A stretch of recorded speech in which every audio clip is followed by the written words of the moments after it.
supine spine segmentation with some band resistance. Supine just means laying on your back, right? So we're gonna start in this position. This is more of an eccentric motion. So what we're gonna do is we're gonna start in this seated position. Notice I'm nice and straight here. I mean, you're not necessarily gonna be able to start in this position yourself.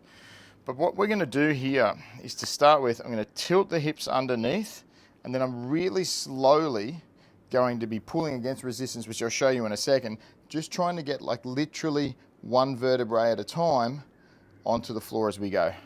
Now I've got 2 purple bands here.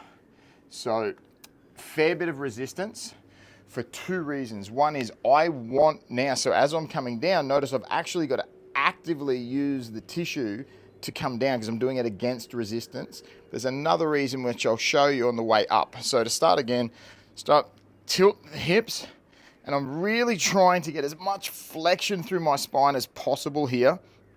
Trying to really just get one vertebrae at a time to touch that floor, basically, is where I'm trying to get to. Oh, there we go.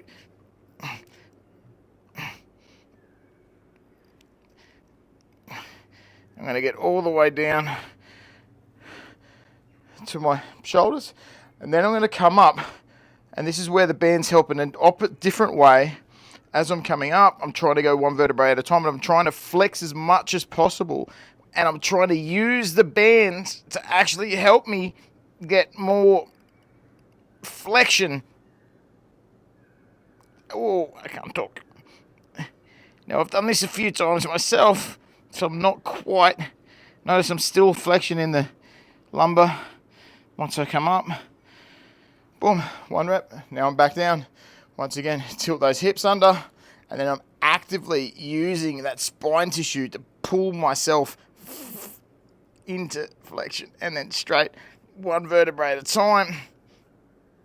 Oof.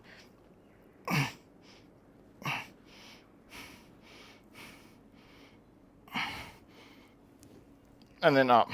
Once again, up is just 1 vertebrae at a time, but I'm trying to get as much flexion here as I can. Think about it, it's almost like a passive range hold, where I'm using this band to aid me get more flexion than I would be able to ordinarily.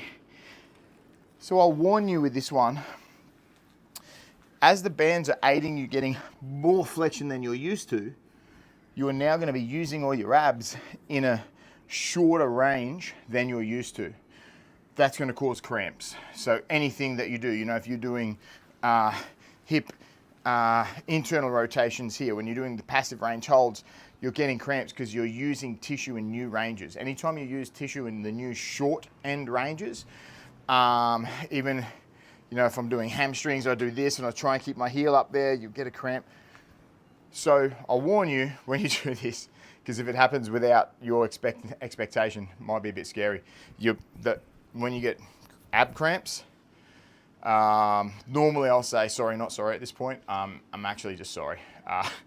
They can be a bit troublesome, but I mean, I've done that half a dozen times myself, and the cramps are gone. So it'll take a few goes, but teaching your body to work and control that flexion range that you have, it's going to play a huge role in the health of your core and your spine. Enjoy.